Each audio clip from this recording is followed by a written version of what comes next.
Yo, RX back with another breakdown of UFC Vegas 50.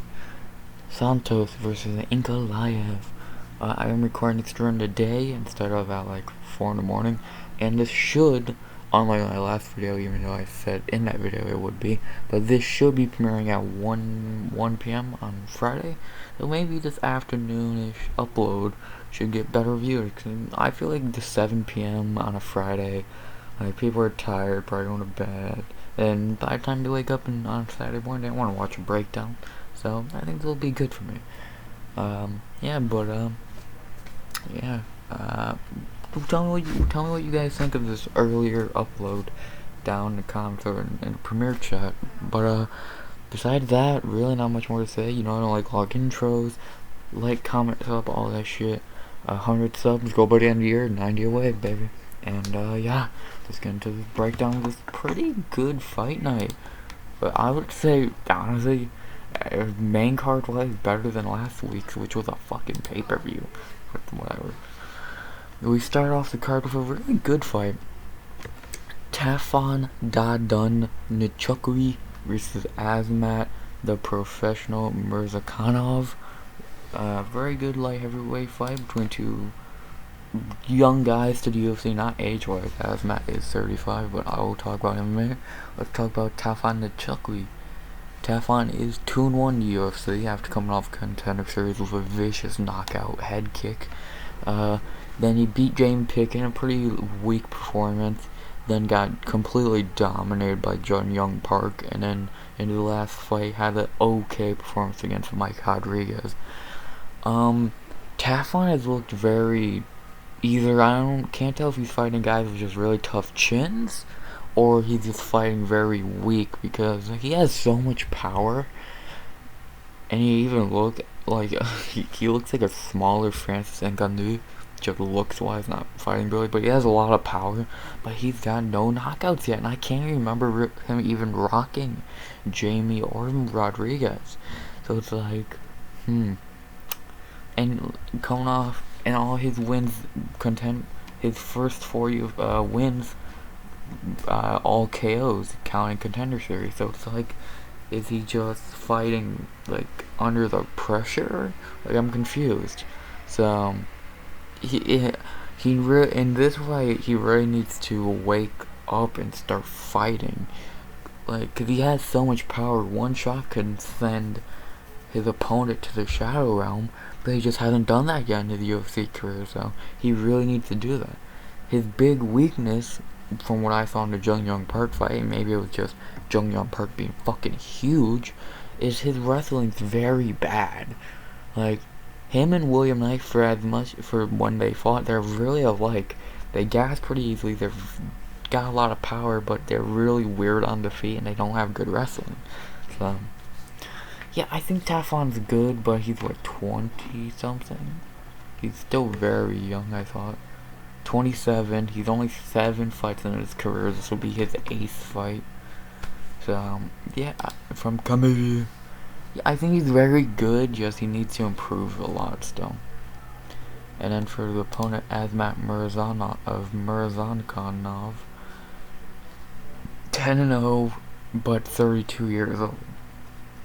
I'll talk about that in a minute, but about time he didn't get his UFC debut. He won on Contender Series predominantly week 1, first main event of Contender Series last year, and looked really good doing it. I think from the one fight I've seen, I really, like, you know me, I don't do tape study, I don't do any of that shit, but from what I've seen, he looks like he could be something in the UFC. And this is his 4th time getting the UFC debut booked. He was booked against Marcin Prachnio, Felipe Lind, and Jared Vandera. All I think he would have won easily. And now he's fighting Tafon Nichukwi. Yeah, I think he's very good. I'm interested to see how he does. I'm very interested to see how Azmat does in this fight. The one thing he just needs to watch out for is getting clipped. If he doesn't get clipped, he should probably win this fight pretty soundly. Cause he ain't gonna gas first unless he goes out there fighting like Prahaya, which he's not gonna do that. He'll throw the kicks, he'll tire Tafon, and I think he should get this win pretty soundly. The betting odds do have Azmat coming in as a -155 favorite to +130. Odds I would have Azmat around -195 on the cusp of 200, but not 200. I think it's hard to put a guy in his UFC debut most of the time in a big betting favorite spot. But I think Azmat should be, especially since what we have seen of Tafon in UFC's been pretty underwhelming. So I think Azmat should win this pretty soundly. Round 1 could be scary for him, but I think if he makes out there, it should be pretty smooth sailing. And with that being said, I think Azmat will finish Tafon Chukwi in round 2 by, I don't know, is he gonna be ground and pound or submission? I'm feeling a submission. Yeah, I'm feeling Azmat submission round 2. I think Tafon will gas, and just like in the park fight, he'll get beat up bad on ground. Did he get stopped in that fight? Man decision. Yeah, I think Azmat will sub Tafon Chukwi in round 2. I would say I'm pretty confident, like 75% confidence. Yeah, should be a fun fight to open the card though. Very, very good fight. After that, a very interesting fight. If you hear background noise, like I said, I'm filming during the day, so a lot more background noise could be allowed. So whatever, it's whatever. You just need to hear me. But the next fight on the card should be a very interesting one. Guido Ninja Kineti versus Chris Mutino. Let's start with the old man, Guido Kineti. 8-6, very bad record, but he is about 70 years old. And he's on a 3-fight skid. Not saying he hasn't fought great competition. Marlon Vera, Donna Baktigura, and Mana Martinez. In the Mana Martinez fight, he actually looked alright. Still definitely lost. So, not like he's losing to bums. He is fighting pretty good competition, like I said. But, like, in the UFC, he's 2-5. His only wins are Hugo Viana and Diego Rivas. Who the fuck are those guys? And he is on, for a division that's very young, he's 42, which is not good.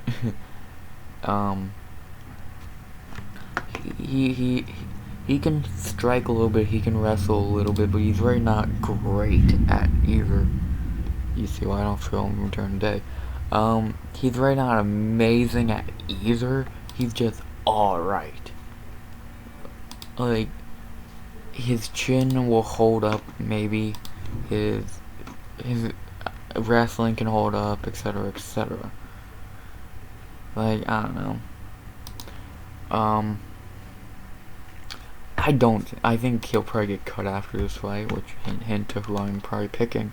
But yeah, he's not fit for the UFC anymore. Like, he's gonna be 8-7 after this fight. But now talk about the legend himself, Chris Mutino. We all know little Chris literally injuring Sean O'Malley just by getting punched in the fucking face. How all props in the world to Chris Mutino, man. He took some fucking damage, like some bad damage against Sean. And real, Sean O'Malley's my favorite fighter in the UFC, and I even say that stoppage was fucking stupid by Herb Dean. It was 25 seconds left. That fight should have went on. Either way, it was gonna be a 30-25, but still, coming out on like 6 days' notice, the kid should have got the chance to go 3 rounds with Sugar, but he didn't, and now we're here. I think Chris is very good. Durable as shit chin. I highly he's gonna get knocked out in this fight. Wrestling, we didn't see any of it against Sean, but I'm guessing he's a fine wrestler. I see he's got a couple subs on his record, so that's good to see. And he seems like his gas tank holds up. He didn't seem like he gassed in the Sean fight more than he just was hurt. So I think Chris is very good, very young. He's what? Let's see, 10, 14 years younger than Guido Kineti, so that plays a factor. But I think he's probably taken as much damage in the O'Malley fight as Guido has taken in his whole career, so that says something. The betting odds do have Mutino coming in as only a minus 140 favorite to plus 120. I disagree. I think Chris should be a minus 150, between 150 and 70. I think he should be to plus 140. I think Chris should be a decent favorite, but not like a huge favorite. I think Chris should win this pretty soundly. I don't think Guido's that good, and I think Chris is decent. I really think Chris can either knock him out or win by decision, and I think Chris is gonna go out there and not shock many people, but hype a lot of people up. I think he's gonna go out there and knock out Guido Kineti in round 1. But if he doesn't get the knockout, I think he'll just get an easy 30-27 decision. So either way, I think Chris has this in the bag. I'm saying about like 80, 85, 90-ish% confident Chris should win. I would be pretty amazed if he didn't. So yeah, I'm going Mutino by knockout in the first. And yeah, man, he has a chin of steel. I'll give him that. Mutino knockout in the first.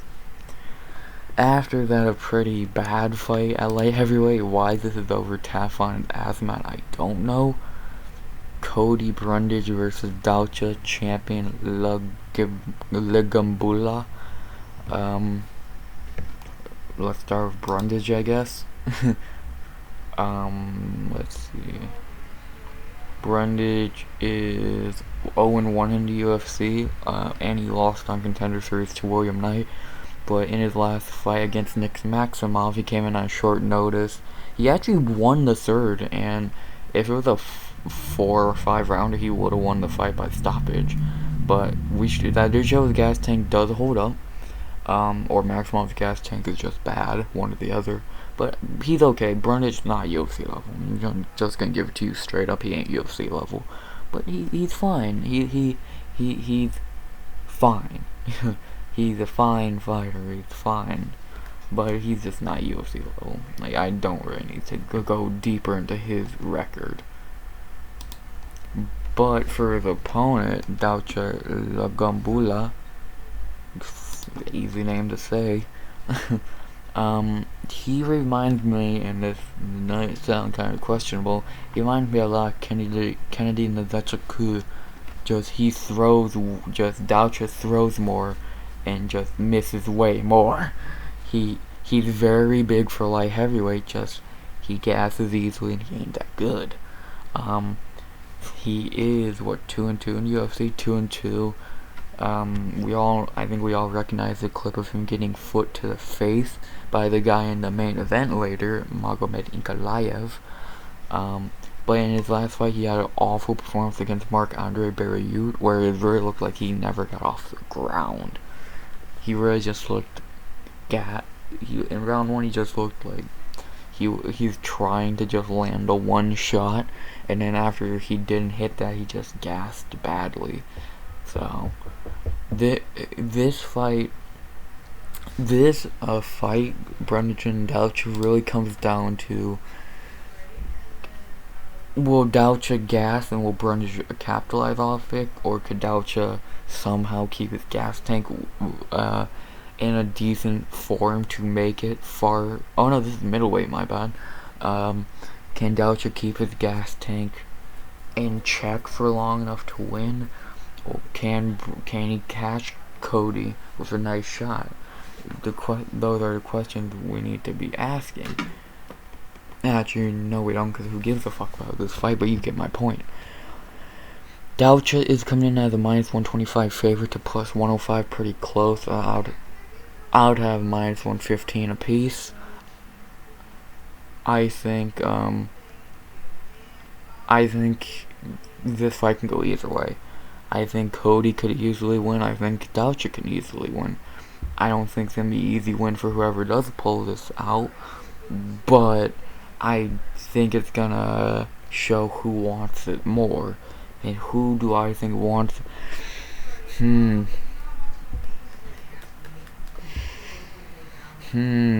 I'm leaning towards Cody Brundage, but at the same time I'm leaning towards Doucha.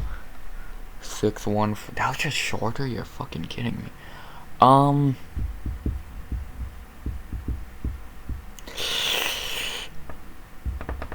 Fuck, this fight's really tough to predict. I'm going with Doucha by a hair. If you tell me you're picking Cody, I totally understand. I think Doucha will squeeze by a decision. I won't be shocked if it's a split. But I'm going Doucha Lengambula by decision. Not confident in the slightest. I think he'll squeeze out a decision. Like a split. So, yeah. I'm going Doucha by decision, my least confident pick. Probably of the night, if not just, well, definitely so far. But yeah, Doucha decision. After that, we get into some female fighters. I almost said female action, now it sounded really bad. Sabina Colombian Queen Mazo versus Miranda, Fear the Maverick. Let's start with Sabina Mazo. In her last two fights, she looked very bad after being really hyped up going into the Davis fight. Because after a nice 3-fight winning streak against Aldridge, Dobson, and Kish, I remember the Davis fight, she was very hyped up.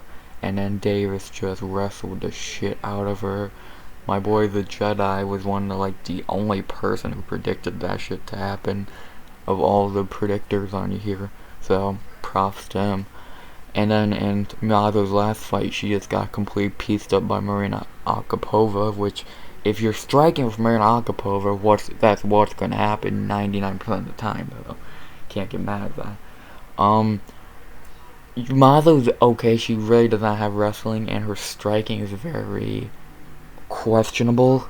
The bad thing with what I just said, wrestling against Miranda Maverick, is the key here, which I'll get to that in a second, but I think Mazo's okay. She really needs this win. She is 3-3 in the UFC, and her best win is JJ Aldridge, so what did that tell you? And then for her opponent, Miranda Maverick, I like Miranda Maverick, I'm a fan, but in her last fight against Erin Blanchfield, she looked like shit. She could not stop a takedown to save her life. And that was her first loss in the UFC after finishing Joe Jua, beating Jillian Robertson, and beating Macy Barber.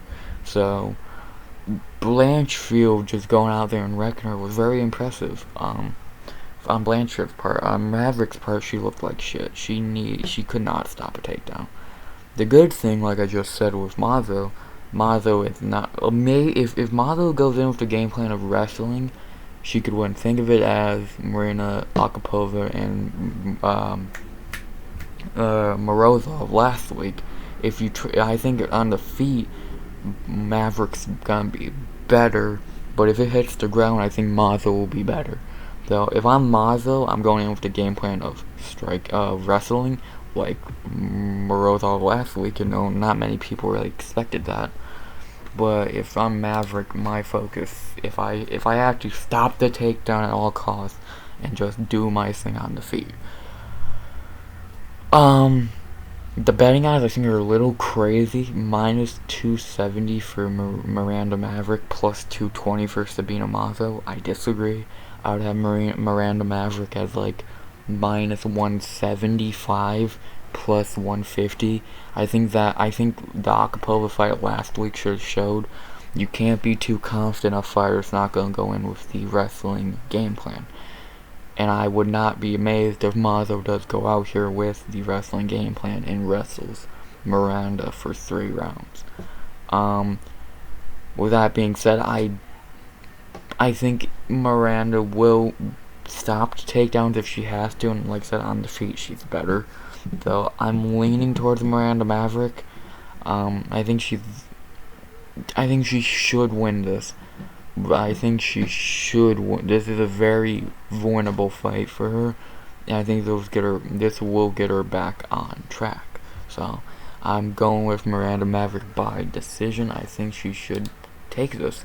If she just fights, not even Mazo's the one who needs to fight smart. Miranda just needs to fight with the ability to stop a takedown, because if she does, she will win. So with that being said, I'm going Miranda Maverick by decision. With the face, she stops takedowns. Knock on wood. This is a wood table. So yeah, but yeah, Maverick decision. I'm about 55% confident, because we don't know what Mazo's game plan is going to be going into this fight. So but yeah, Maverick decision. After that, a fight I'm not going to waste much time on, because who cares? This fight's literally terrible. Damon the Leech Jackson versus Kamula the Jayuan Kirk. I'm not gonna waste much time on this fight. It's pretty bad. Damon Jackson, complete wrestler. In his last fight, out wrestling Charles Rosa for 3 rounds. Before that, getting flatlined by Lil Tapuya. And then he did beat Mirzhan Bektik. He's a really weak striker, but very good on the ground. Not much more to say there. And then for Kirk, in his last fight, he did not beat Mckinney. That was a complete robbery. But whatever.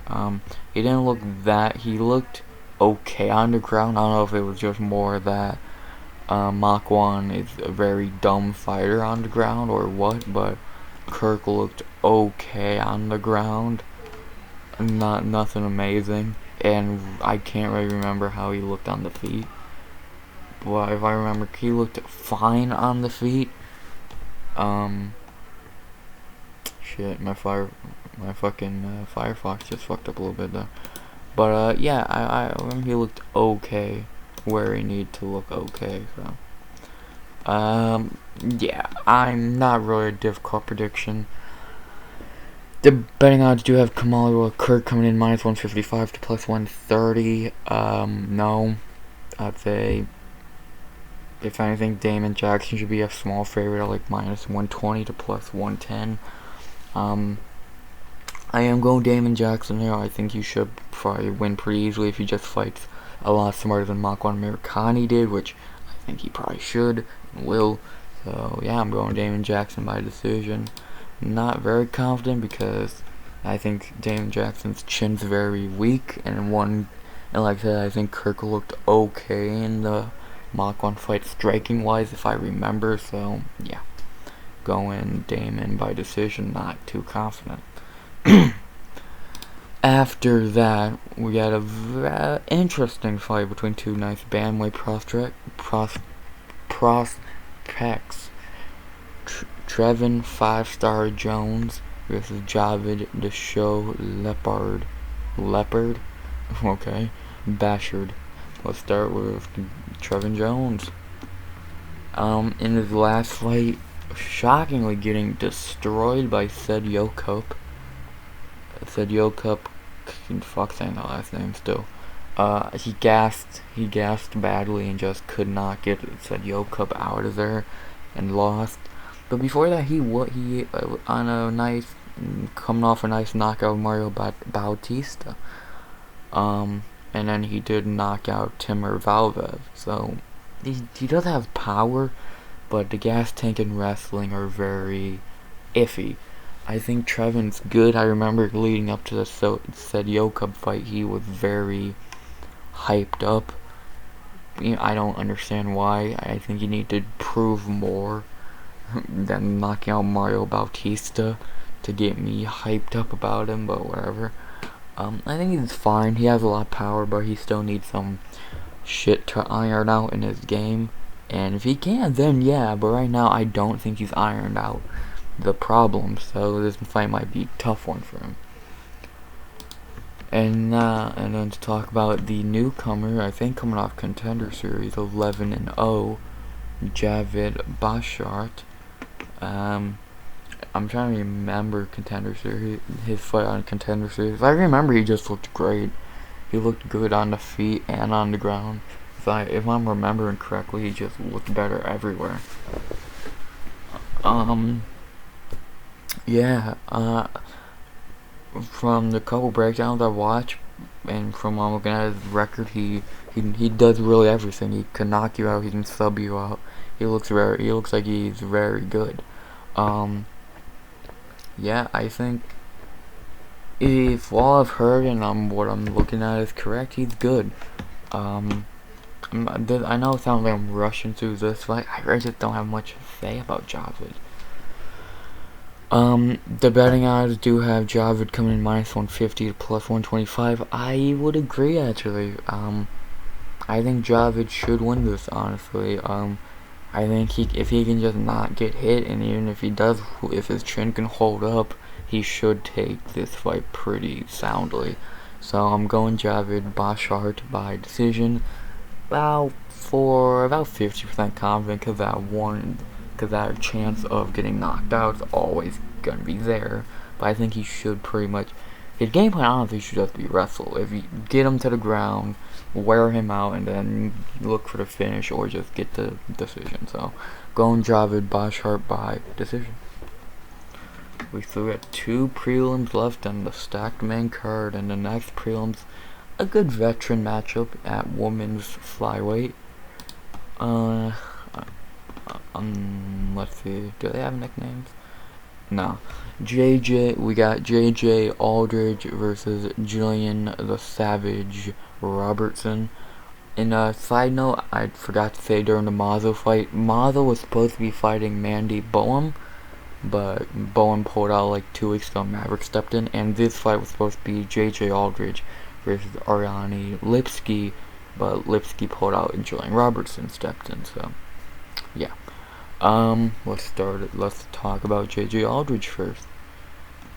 Coming off on a weirdly amazing performance in her last fight against Vanessa Dempolas, where she looked amazing. Like, honestly, one of the most unexpectedly great performances from a female fighter I've seen in a while.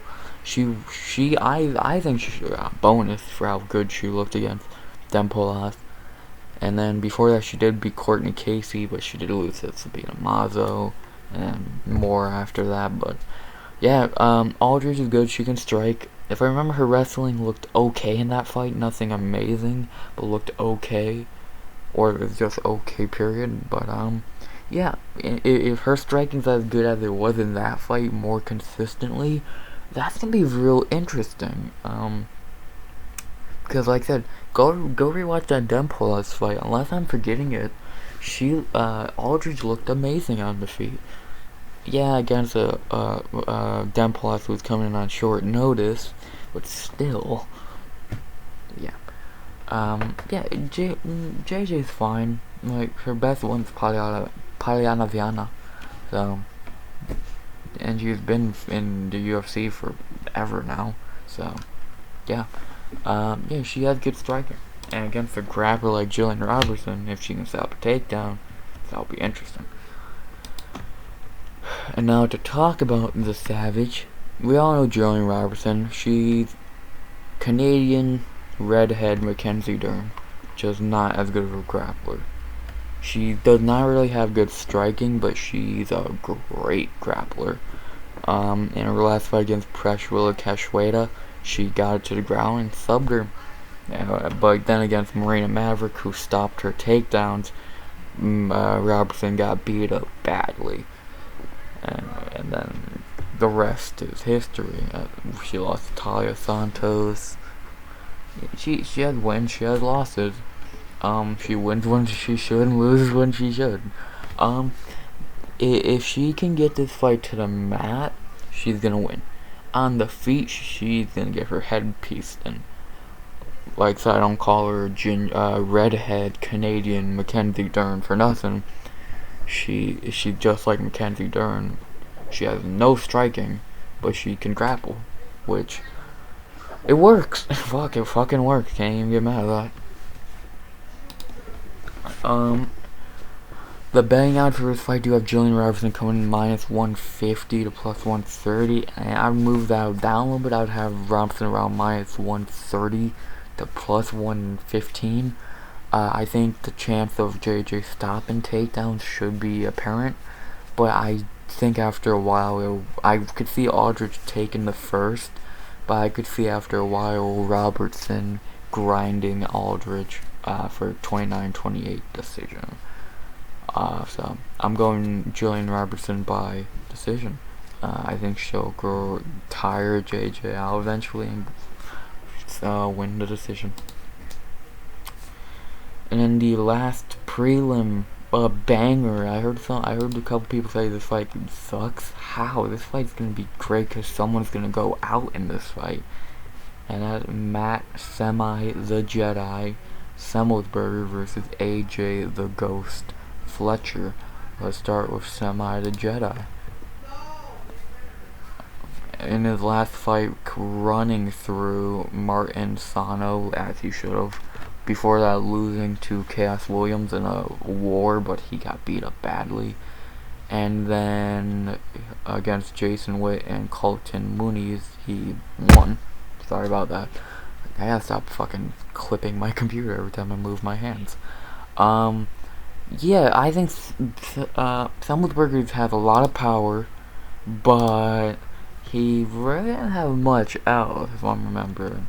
Like, he can wrestle a little bit, but he's mainly power, and that's why, again, it worked against Jason Witt and Martin Sano, but against a tough guy like Cass Williams, and let's see how it works against a tough kid like AJ Fletcher. I'm interested to see how it works.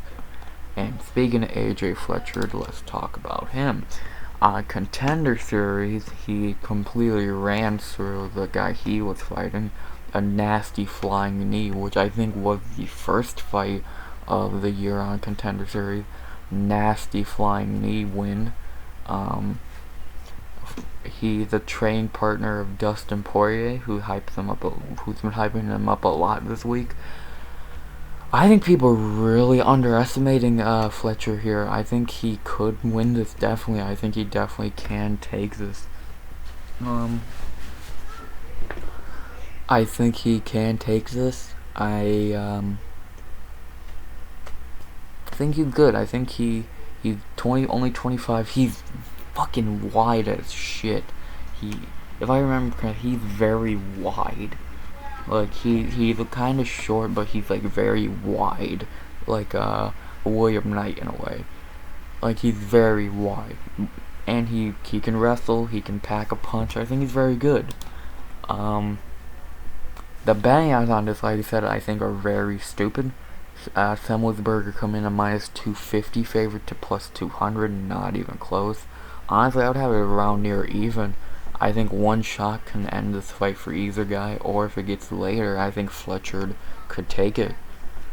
But with that being said, I think I'm gonna pick my first underdog of the night in AJ Fletcher. I think the kid's good. I think he's gonna surprise people right here. I'm trying to think, how do I think he's gonna win though? I'm going with a TKO, ground and pound in round 2. I think I would not be shocked if he gets knocked out, or he knocks out Semelsberger in the first. But I think if it gets out the first, I think Fletcher might have the advantage because he can wrestle. Semelsberger is not gonna wrestle. Now let me just take one more look at Semelsberger's record, I don't think he really has a sub win on his record, unless I'm stupid. Dr. Sabit, a heel hook back in 2017. Okay, that's all I need to know. Yeah, I'm going AJ Fletcher, man. I think he can take this, and I think I would not, if I'm thinking in my mind the fight ends with him on top in full guard on Semmelsberger, raining down shots in round 2 to get the win. So I'm going AJ Fletcher, knockout, TKO, ground and pound, whatever, in round 2. About 50% confident, just because the possibility of getting knocked the fuck out. So, yeah. Those are the prelims. Very fun prelims. Like, besides the Damon Jackson fight and the Cody Brundage fight, very fun fights all across the board. But this main card, though, is fucking insane. And it starts off with a complete banger. Bruno Silva versus Alex Prahaya. Ooh boy. I'll start with Bruno. Bruno Silva, 3 fights in the UFC, 3 great wins. Running through Wellington Turman, comeback win against Andrew Sanchez, and running through Jordan Wright. The kid has a lot of power, and he's really not shown his wrestling much. And besides in the Turman fight, I believe he showed a little bit, but we don't know what his wrestling is like. And in a fight like this against a legendary kickboxer, he wants to use it. The bad thing, he said he's not gonna. If he doesn't use his wrestling in this fight, he's getting knocked the fuck out. But I think he's very good. When this fight got booked, I was like, damn, man, because I thought Bruno was on the pace to be like a ranked middleweight, but then they just threw him the scariest guy unranked in that division, so it's like, yeah. And speaking of that guy, Alex Prahaya, in his last fight, after getting held against the fence in round 1, knocking out Andreas Michailidis quickly in round 2 with a beautiful flying knee. He's a legendary kickboxer, beat Israel Adesanya twice. Obviously his one flaw is wrestling, because he's a kickboxer. He didn't really need to worry about that, but now he kind of does. But if Bruno Silva does use his game plan and does not wrestle, I think Alex should take this fight. The betting odds are minus 165 Alex Prahaya to plus 140 Bruno Silva. Yeah, I would have Alex as a slight favorite, but not much. Just off what Bruno said. If Bruno went out there saying, I'm gonna wrestle you, then I would say maybe near even. But he didn't say that. Is he trying to fuck with Alex?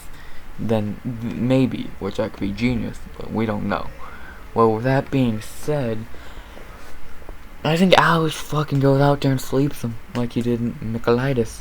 So I'm going Alex Prahaya by knockout in the first or second, but I'm gonna go first. But if it happened in round 2, wouldn't be shocked. I think if Bruno is dumb enough to stand with him, he's gonna get knocked the fuck out. So yeah, I'm going Alex Prahaya by knockout in the first. I'm about 35-40% confident, just because what if Bruno's trying to fuck with him and make him think it's gonna be a striking match? Prahaya knockout in the first.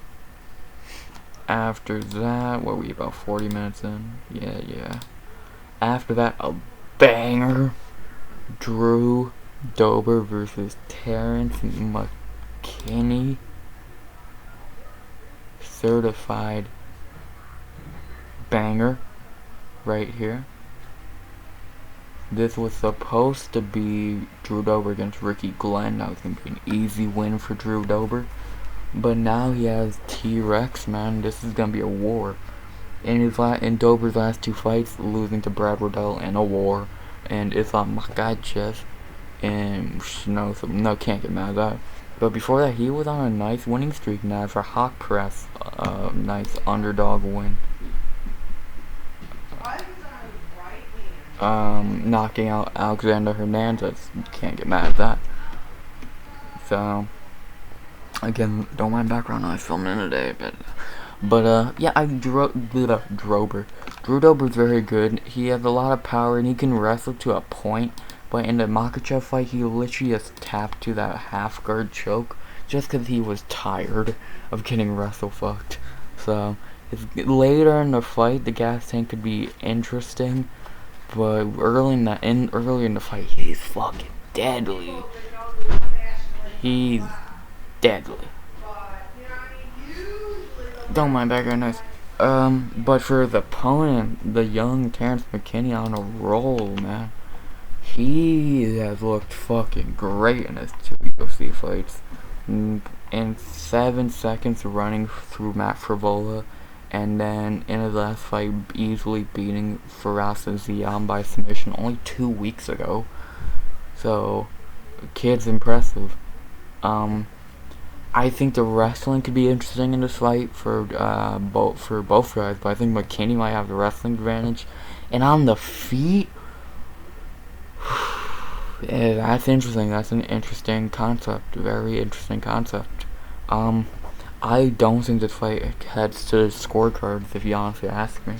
I don't think this fight heads to the scorecards.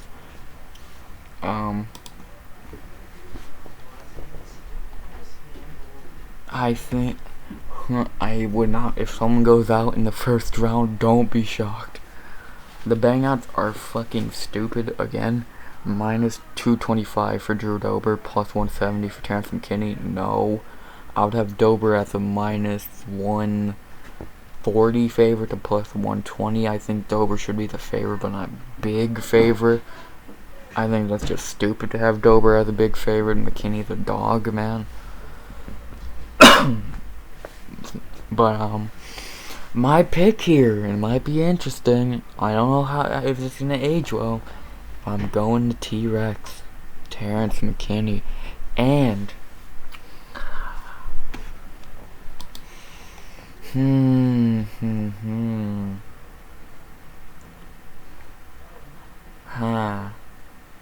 I think he subs Drew Dober in round 1. Boom. I can see him dropping Dober and then locking on a nice submission. So yeah, I'm going Drew Dober by sub. Or no, I'm going Terence Mckinney by submission in round 1. I might change it to knockout, but right now I'm feeling a submission. So yeah, Dober gonna get subbed, boy. I'm about 40% confident. So yeah, should be a good one. Should be a very, very fun fight, man. Next up on this stacked main card, easily the worst fight on the main card and the most predictable, Khalil the Warhorse Roundtree versus Carl Baby K Robertson. Let's start with Khalil. Khalil in his last fight breaking everything in Mateus loud motherfuckers. In his last fight, breaking everything in Mateus Bukowskis' leg after going back-to-back L's. Did knock out Gokhan Saki. But he's a very up and down fighter. Like he's one of those guys who, it depends on what guy showed up that day. If he shows up ready to fucking go, they're gonna go. If he doesn't, he probably not winning. He has a lot of power, and in his last 2 fights, he has fought smarter, especially in the Bukowskis fight.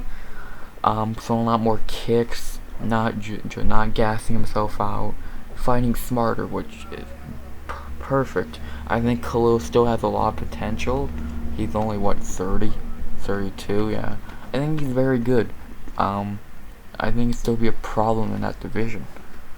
And then for the opponent, Carl Robertson, I don't think he's that good, really. 0-2 in his last 2, losing to Marvin Vettori and Brendan Allen. Really can't get mad at those losses, but can't really be hype about him. Before that, he did beat like a Wellington Turman, Roman Kopylov, did lose to Glover Teixeira, beat Ryan Spann, so he had decent wins in Spann and like Kopylov, but Vettori and Glover, which by the way, nice competition even stepping in there was, but he's just not winning those fights. Can't expect him to, but still, he just ain't winning those fights. He's the favorite against Glover Teixeira. Goddamn. Yeah, I don't think much of Carl Robertson. I don't think he's that good.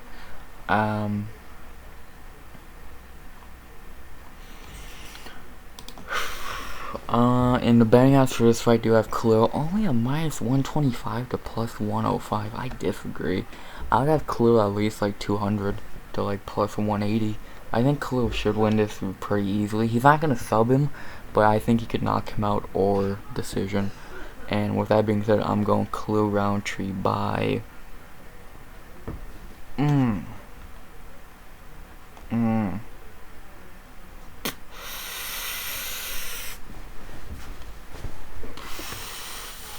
knockout in the first. I'm pretty confident of Khalil winning. Not the most confident in the knockout part, but I think he should win. So, Khalil knockout in the first. Last 3 fights on the card, all banger, and the fight I'm most hyped for because it has my boy, the Fro, Alex Bruce Leroy Caceres versus Super Sadiq Yusa. Let's start with the king of the underdogs for lately, Bruce Leroy. He's on a nice, 5 fight winning streak. Steven Peterson, Chase Hooper, Austin Springer, Kevin Kroom, and Sung Woo Choi. Yeah, pretty weak wins, but good wins. He looked good in all of those fights. Even the Sung Woo Choi fight, he got Aljamain Sterling, but unlike Aljamain Sterling, he got up, kept fighting, and got on Sung Woo's back and subbed him. He's on a nice roll these last 5 fights. I don't know what has gotten into him, but he's woken up. I don't know what he woke up, but he woke up something ready to go. He's woke up ready to go. He's fine at 35? 33? He's woken up. His full fighting ability, it seems like. Yeah, he still has the same problems. He gets clipped too easily. He keeps his hands down. He's gonna get himself clipped in this fight probably. But it somehow keeps working, man.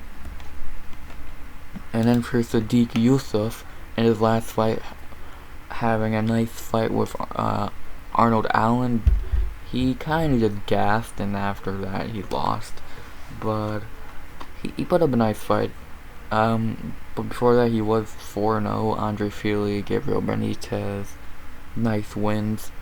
Sadiq's good. His gas tank ain't much, but he has a shit ton of power, and he's good. I think the key to him winning this fight is just clipping Alex like everyone does in round 1, and actually finishing him, which if that happens, I wouldn't be shocked. But if it goes in that 2nd and 3rd, I won't be amazed if Alex wins.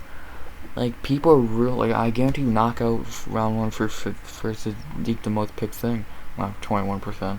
I don't, unless I sound stupid, if this goes into round 2 and 3, I'm more confident in Alex Caceres. The betting odds do have Sadiq Yusuf coming in -230 to +190. I would have -190 Sadiq Yusuf, +170 Alex Caceres. I think that round 1, Sadiq has a beautiful chance at winning. In that 2nd and definitely 3rd, he's gonna be in trouble. He's gonna expect, if it makes it to the 3rd, Alex, if I'm correct, Alex really does not gas. So this could be very surprising if Alex can pull this off. And I'm biased, of course. I'm gonna pick Alex Caceres. And I think if he can just survive round 1, and let's even say like the first half of round 2, not get hurt too badly, not gas, and let Sadiq gas, he could win this, man. So with that being said, I'm going Bruce Leroy by decision. I could totally see a submission in the later rounds, but just going with, shut the fuck up, just going with Bruce Leroy decision. I'm about 30% confident in round 1. When round 2 starts, I move up to about 55% confident. Yeah. Now the co-main. Pretty good fight. Someone should be going out in this fight. Magic Marlon Moraes versus Song Kung Fu Monkey Yadong. Not gonna spend much time on this fight, mainly because I got shit to do, but also because I don't. Yeah, I'm just gonna pretty much rush through these last 2 fights. Marlon's really not won a fight since 2019 on a 5-fight losing streak. He did almost KO Merab Dvalishvili, but Merab's just a fucking tank. He did almost beat Henry Cejudo, but he gassed again, and Cejudo came back in a title fight. So, Marlon's biggest problem is he has no chin and he gasses pretty quick. He gassed himself. For Song Yadong, he's on a nice 2-fight winning streak, beating Casey Kenny and knocking out Julio Arce. So, yeah, some very good prospect in that division. With that being said, I think Song should win this. With a finish in the first or second. If he can waver the storm of Marlon Moraes, I think in round 1, I think he easily has this in the bag. So I'm going with Song Yadong knockout in the second, pretty confident. Betting odds do have him as a minus 240 favorite to plus 195. I would have Song around 300, honestly. So yeah, he should win pretty easily. And then the main event, Thiago Santos and Magomed Ankalaev. Thiago, man, 3-fight skid, going 5 rounds on no ACLs with John Jones, losing to Glover, losing to Ratchik, beating Johnny Walker in a boring fight. He's 38. I don't think he has much in the tank left, to be honest. But Magomed, this guy's looking like a potential champion soon. Looking like a crusher, bro. Knocking out Kuti Lava, knocking out fucking Dolce. Don't mind the noise. This is why I might not film today again. But I think I'm not going to waste much time on Mike Tyson. Betting odds do have Magomed coming in minus 450. No, I remember at the beginning of the week he was minus 600. That's fucking insane. I would have him about minus 300, 350 like Song Yadong. I think Santos has the potential to knock him out early, but if it hits that second, third, fourth round, Magomed should easily win. Santos' game plan pretty much, this fight and the Marlon Moraes Song Yadong fight is the same game plan for Song and Magomed. Waver the first round storm, you should win. Even fighting safe like Thiago did against Johnny Walker, he's still gassed. Yeah, the power doesn't go away, but he's gassed. He's 38, he's on the older side, he's taken a lot of damage in his career. I think he's pretty much at the end of the road. So with that being said, I'm going Magomed Ankalaev by knockout / TKO in round 2. Very confident after round 1. Even in round 1, I'm pretty confident. Just to go over my picks one more time, Aznat Murkanov submission round 2, Chris Mutino knockout round 1. Oh shit, I didn't even give a lock of the night. Fuck. Yeah, shit. I'll tell you when I get to that one. Chris Mutino knockout round 1, Dolce Lugimbula decision, Miranda Maverick decision, Damon Jackson decision, Javid Bashart decision, Johnny Robertson decision, AJ Fletcher finish knockout / TKO round 2, Alex Prahaya knockout round 1, Terence Mckinney submission round 1, Clear Roundtree my lock. Khalil Roundtree, knockout round 1. Alex Caceres decision, complete bias. Song Yadong, knockout round 2, my lock of the night. And Magomed Ankalaev, knockout round 2. Yes, I completely forgot to do a lock of the night, but it's between Song Yadong and Khalil Roundtree, whichever one you want to do. I'll say Song Yadong if you can waiver round 1 storm. But, yeah. If you guys like this early premiere, just let me know and I'll do it again. But I don't like filming in the day. But either way, fuck it, I can still premiere at 1, 2 in the afternoon. But yeah, hope you enjoyed the video. You'll hear from me for the recap of this card on Sunday. Don't know what time. We'll see. But just turn fucking notifications on what you doing. But yeah, Sunday will be a recap, and next week will be UFC London. Should be fun. But hope you enjoyed the video. Like, comment, sub, all that shit. 100 goal. Yeah, not much more to say, guys. Unless I'm forgetting something to say.